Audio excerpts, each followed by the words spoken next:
show. 18h, 19h30. C'est le talk show. Dans la bonne humeur et la détente. Je viens kicker mon nom. Je suis violent sur le violon. Lui-même m'avait mis au monde. Appelle-moi pilote cocaïne dans le coffre d'un merco hardcore. On peut pas faire à tout le monde comme Marco. C'est Tony Montana, Ali Pacino. Et ma parole, c'est qui béné, c'est qui c'est Pequigno. Le rap planqué comme du bédo dans les couilles. Il ici si tu pécho chez moi. Mec, vas-y, roule. Appelle-moi Carlos ou encore Pablo. Numéro des coups écrits sur tous les tableaux. Pour les affaires, moi je fais de la compta. Si tu carottes mes thunes, ça fera ratatata. Appelle-moi criminel, tout comme Al Capone, secoue la tête comme dans un sous-système de bout du ben. Oh là, allez, allez famille. Comment ça va? Ouais, ça va, ça va, super. Ça va bien? Oui, ça va. Oh là, super. Voilà, chers téléspectateurs de Rap Academy, la surprise, elle est très grande. Il a disparu des planches depuis un certain temps. Vous n'avez pas laissé de nouvelles à Abidjan. Et voilà, nous l'avons chopé, nous l'avons retrouvé grâce justement aux 8e assises de la jeunesse voilà, nationale qui est organisée à Rennes. Je rappelle qu'il est là pour le compte de cette belle radio qui est la 93. Voilà, qui est un nouveau projet. C'est vrai qu'Alibi est directeur des programmes de cette radio. Exactement. Et du coup, on se pose la question, mais qu'est-ce que tu deviens? Est-ce que c'est pas pour ça qu'Alibi a disparu? Non, c'est pas vraiment pour ça. Après, c'est vrai que je suis dans le cadre de la musique. Pour moi, c'est pas très différent, même si j'ai d'autres responsabilités maintenant. Mais en ce qui concerne la musique personnelle, donc le disque, c'est aussi en chantier, ça se prépare aussi. D'accord. Alibi Montana, c'était un rappeur très engagé. Alibi Montana a eu des démêlés avec la justice. Est-ce qu'on peut revenir rapidement? C'est vrai que c'est une vieille époque de ta vie, mais ça fait partie justement de cette vie-là. Est-ce qu'on peut revenir là-dessus avec tes démêlés avec la justice? Oui, bon, après il y a eu plusieurs, c'est surtout sur certains titres à moi qui ont été attaqués. Voilà, à l'époque, Nicolas Sarkozy quand il était ministre de l'Intérieur, Gros Didier, je crois encore un autre député. En fait, c'est sur des titres que j'avais écrits, qui étaient sortis et qui avaient dérangé voilà, ces hommes politiques-là. Donc j'ai été attaqué pour ces titres-là, mais bon, j'ai gagné mes procès, les disques ils ont quand même pu sortir. C'est vrai qu'à l'époque, voilà, ça a fait du bruit parce que j'étais attaqué et puis ça avait été repris par les médias. Voilà. Maintenant ça c'est derrière moi. Et au jour d'aujourd'hui, ben, voilà, on a... Qu'est-ce que tu deviens? C'est vrai, aujourd'hui, tout ça c'est derrière toi, Alibi, mais qu'est-ce que tu deviens concrètement, Alibi Montana, sur le plan artistique? Un projet, un album en vue? Et pour le plan solo, vraiment personnel, je pense sortir aussi un nouveau disque plus vers la fin de cette année, quoi. Je suis actuellement dessus en enregistrement, en co-réalisation avec mon petit frère Alino qui m'aide au niveau de l'artistique, au niveau des productions musicales. À toi, tu veux. Il faut dire un truc visuel avec du feu, parce qu'il y a des bougies, ça fait du feu. Ça va faire apparaître des cartes. Ouais. Ok. Les caméras sont là. Ici, j'avais une prédiction. Mais en même temps, la prédiction, c'est un petit cadeau en plus. Comme ça, tu reconnais la personne qui est là. Oh yo. Est-ce que tu Moi, je vois sais pas ça? si on l'a fait, mais... Non, parce qu'avant d'être magicien, j'étais Sur le dessin, dessiné. il y a le 3 de pique sur elle. Tu vois, le RTF, déjà, le RTF.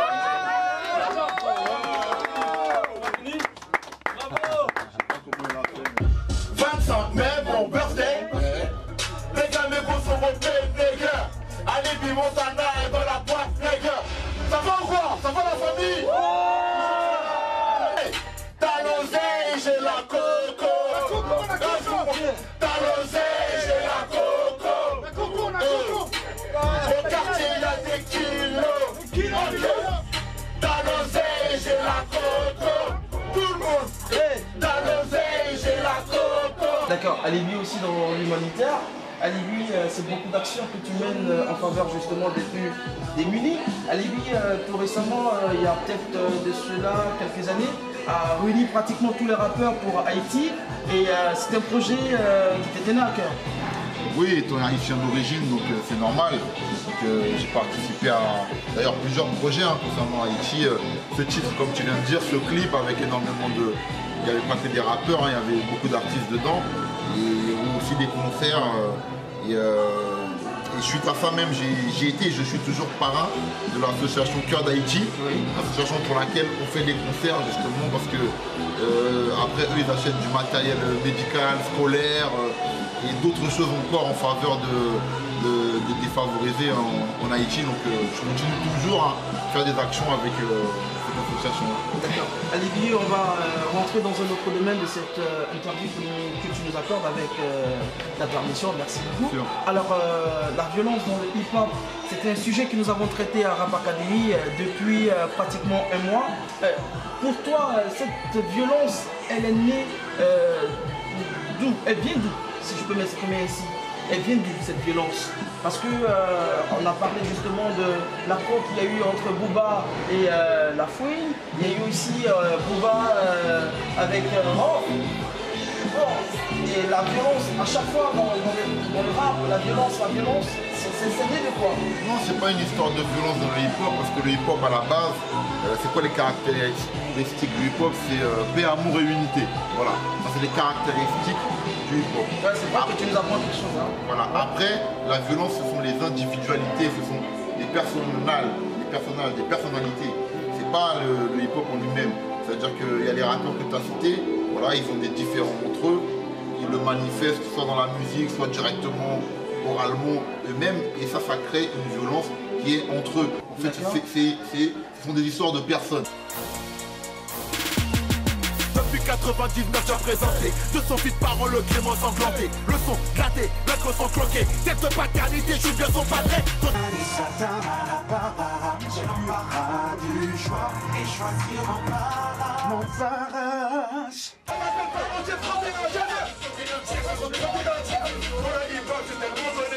J'ai tout niqué avec de l'indé. Le top il faut c'était mon procès. Sarkozy voulait me condamner.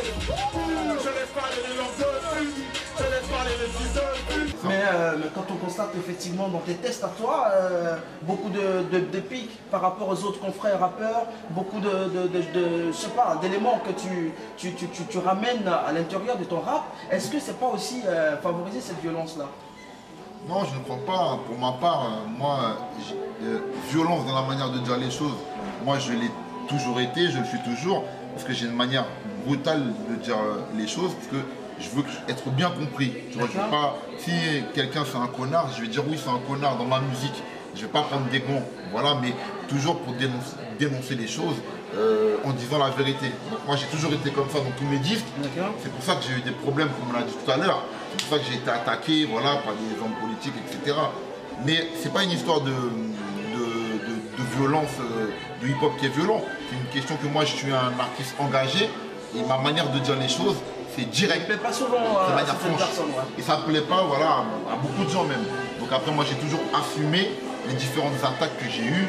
Voilà, j'étais un rappeur qui m'inscrivait plus dans cet ordre-là, c'est-à-dire dénoncer les choses qui ne vont pas dans la société, dénoncer les choses qui ne vont pas dans le quotidien des gens. Les gens qui n'ont pas la parole, qui n'ont pas la possibilité de dire certaines choses, moi souvent je le disais à leur place dans mes disques. Et après j'assumais les conséquences derrière. Okay.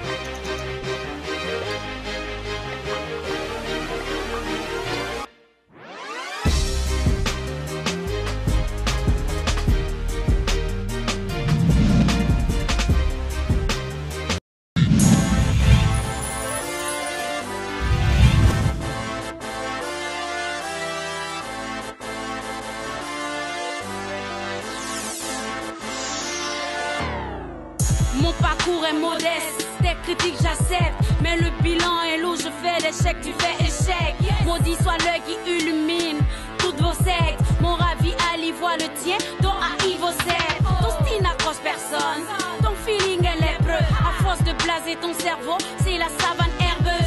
Des nuits à tourner pour marquer au fer le showbiz. Ta mère regrette, elle a mis au monde une sottise. J'en vois qui saute pour me détrôner qui pourrait. J'ai fracturé la jambe à chacune de rumeurs qui couraient. À mes débuts, j'étais la toute petite fille qui en voulait. Aujourd'hui, je rate tout, dans la mètre, je vous laisse. Pourquoi tu me détestes? Ou comme mon équila, ne cherche pas de prétexte. Mieux tu la bouffes, mieux tu iras. Motivé, gonflé à bloc depuis les vestiaires. Y'a ceux qui font l'histoire et ceux qui laissent faire. Montre-moi tes mains, je te lirai ton avenir. Une robe de fleurs, je les vois venir.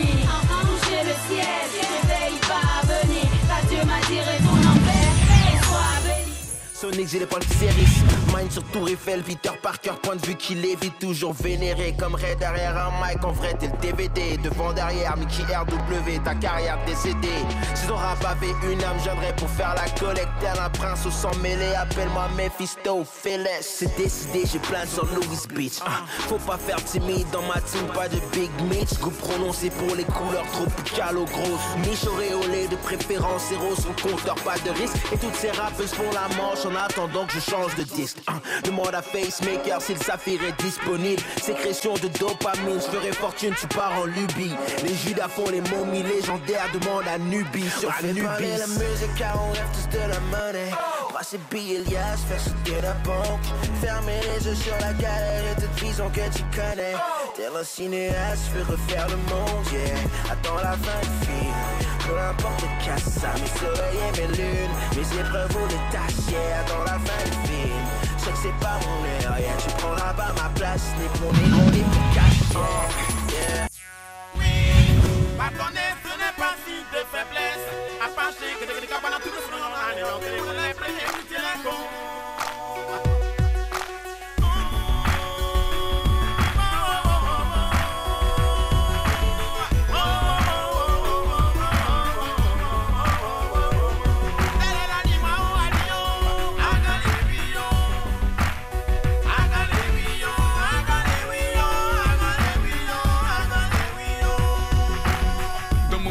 La politique a eu deux visages. Les notables nous ont mis en deuil à cause d'un seul fauteuil. À chacun ses supporters divisés en deux camps. Puis éclate une sale guerre comme la guerre des titans. On s'est entretués pour la diversité de nos idées, c'était cruel. Ici les visages portent les nouvelles. Nouvelles du pays. Dans mon village, nos cases étaient couvertes de treillis. La paix nous a trahis, assaillis par la guerre. Pour des histoires de leadership, on a souillé notre terre. Quand le pouvoir se perd, tu joues plus bas la terre. C'est égoïste et c'est une sale affaire. Beaucoup ont perdu la vie parce que la mort les a vus. Par hasard, il y a plusieurs que la mort a mordu. Pour la paix, soyons des disciples de peur que l'unité se dissipe. Faisons-le pour nos pères, pour nos mères, pour nos frères et pour nos sœurs. Travaillons pour renforcer nos couleurs. Car l'orange, blanc et vert a d'éteint, faut des rancœurs. On a tous goûté à l'enfer. C'est difficile d'oublier, mais faudra s'en défaire.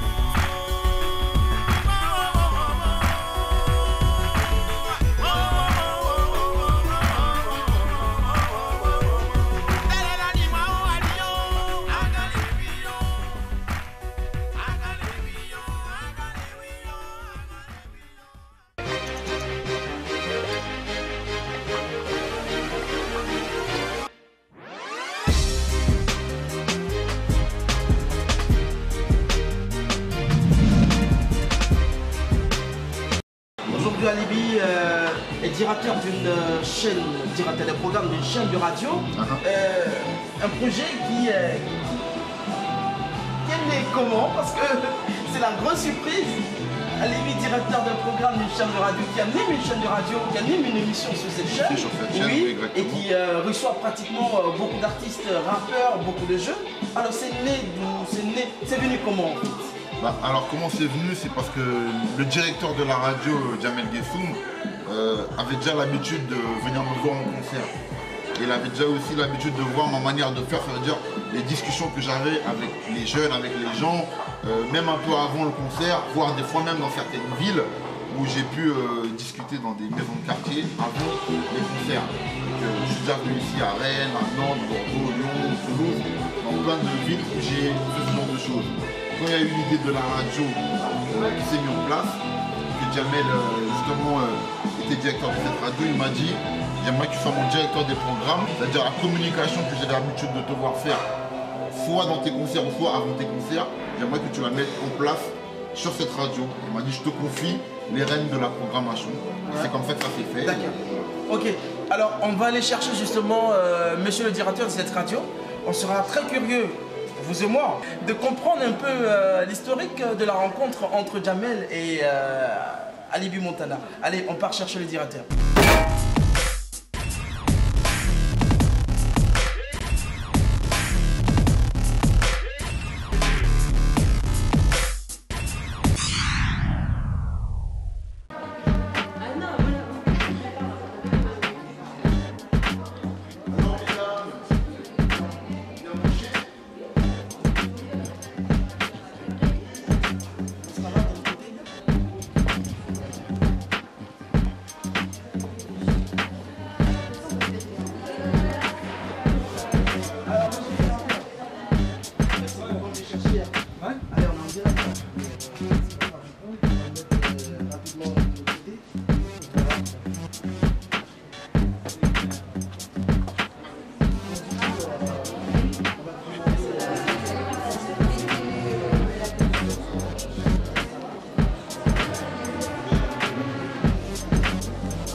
Alors justement, comment s'est faite cette rencontre avec Alibi Montana? C'est vrai que c'est une personnalité publique qui a beaucoup d'influence justement de par sa musique sur la jeunesse. Et vous aussi, vous avez des projets fous dans la tête pour cette jeunesse-là. Alors, est-ce que c'est justement ce lien qui vous a rapproché d'Alibi? Oui, tout d'abord, pour le contexte, pour rappeler un petit peu le contexte, nous nous sommes connus en 2008 ou 2009. D'accord. Nous avons gardé des liens assez réguliers. Et Alibi est intervenu à la demande pour créer des liens avec la jeunesse en 93, et notamment ceux qui aimaient le rap, donc, cette relation amicale a perduré durant des années, jusqu'à l'arrivée de ce projet RTS 93, qui est une web radio dédiée à l'enfance et à la jeunesse. D'accord. Alors là, il est tout naturellement arrivé sur le projet en tant que directeur de programmation sur tout ce qui est rap, hip-hop, culture artistique, et moi plutôt sur la partie institutionnelle et politique. D'accord. Donc RTC 93 a été créé au mois de mars, donc il est arrivé. On a travaillé cela pendant deux mois préalablement, et voilà, les choses se sont faites peu à peu. Où, voilà, il a un talk show toutes les semaines, il a des invités. L'idée, c'est de mettre en avant des jeunes qui n'auraient pas eu forcément la parole, que ce soit des jeunes rappeurs, des jeunes humoristes, des jeunes sportifs. L'idée, c'est de mettre la jeunesse en avant. Alors, est-ce que une personnalité comme Alibi Montana, qui a de l'audience, qui a une influence, peut éventuellement vous aider dans votre projet? Pas éventuellement, c'est sûr. Je veux dire que c'est aussi une des raisons pour lesquelles Alibi aussi est là. Pourquoi le choix d'Alibi justement et pas le choix de notre artiste? Parce que j'ai confiance en lui, je le connais depuis des années. D'accord. Et la confiance dans ce type de médias, il vaut mieux l'avoir. Si t'es parti au placard, t'as dû écouter l'un de mes singles. Ce que je fais touche des gens, je m'en rendais pas assez con. Qui travaille, bien, celui qui pousse la fond.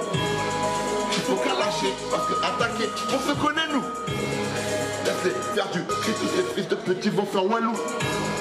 Laisse-les faire du cri, tous ces fils de pute, ils vont faire walou. Tu veux parler de métier, viens dans le 93. Alors Alibi, c'est vrai, monsieur le directeur a expliqué comment vous vous êtes rencontrés. Est-ce que d'emblée, quand il a présenté le projet en lui-même, vous avez adhéré en même temps parce que vous sentez les mêmes convictions? Moi j'ai adhéré comme il vient de le dire et je renvoie la balle. J'ai une entière confiance en lui moi aussi. D'accord. Le fait que ça venait de lui, déjà, pour moi c'était gage de sincérité et bien sûr de bonne conduite du projet. Et en plus, oui c'est vrai qu'on va dans le même sens parce que c'est quelqu'un qui a plein d'idées dans la tête, ça évolue constamment et moi aussi.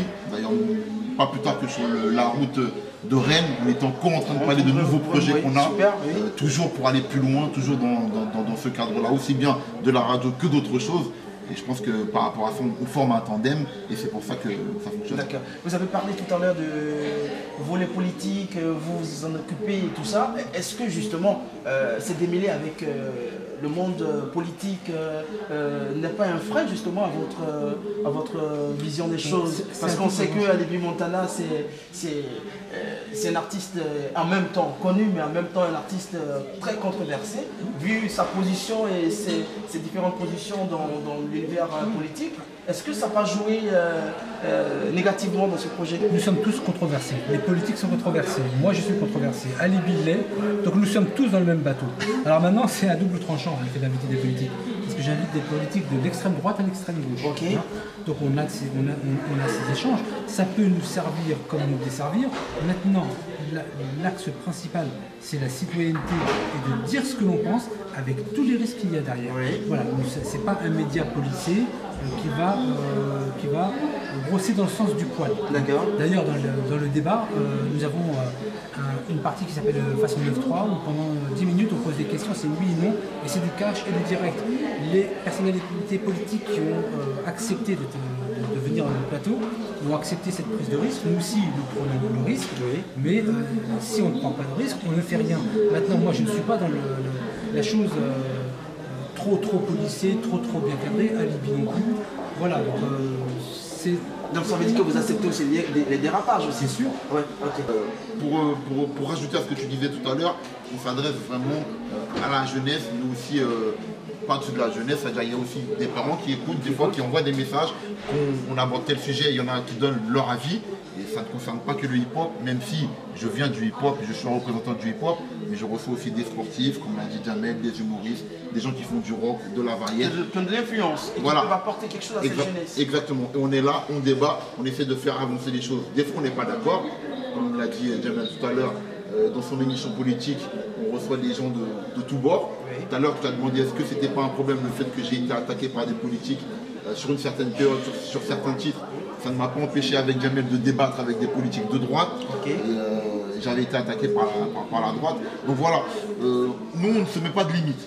Notre but, c'est de faire en sorte d'avoir un média que les gens ne contrôlent pas et on essaie d'être représentatif de tout cette jeunesse et de ce qui se passe. En tout cas, merci beaucoup monsieur le directeur. J'espère que Rap Academy, on pourra éventuellement créer cette collaboration pour le bien de toutes ces jeunesses du 93. Avec grand plaisir. Et puis bon voilà, on reste toujours avec Alibi Montana. Je rappelle qu'ils sont ici pour les 8e assises de la jeunesse nationale. Voilà, où cette web radio a été invitée. Et pour notre part, on a été très heureux de partager ces instants avec Alibi. On reste toujours avec lui pour juste suivre Alibi dans ses déplacements tout au long de sa présence à Rennes. Allez, on se retrouve tout à l'heure avec ce très très beau clip d'Alibi Montana.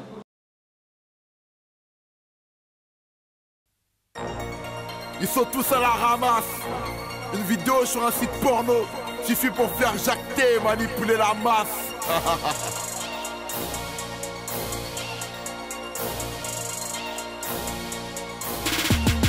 Depuis 99 j'ai présenté de son fils parent le Clément sanglanté. Le son gâté, l'autre son cloqué. Cette paternité joue bien son padré. Tranquillement on revient faire du sale.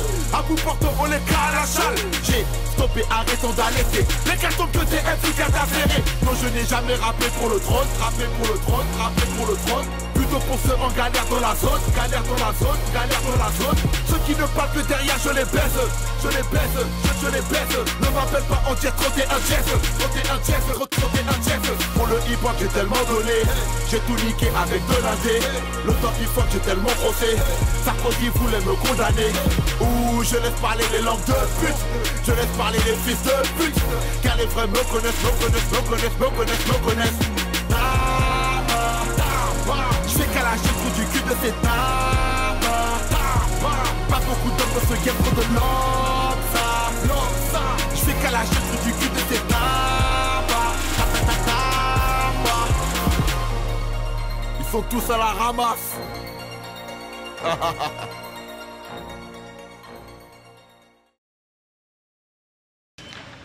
Ben voilà les gars, après 2 jours de couverture du salon de l'enfance, repas de faim. Repas de faim, ouais. On peut enfin décontracter, on va dire. Voilà, le départ décontracté avant le retour à Paris. Donc voilà. C'est bien que la ministre soit venue clôturer ici. Ouais.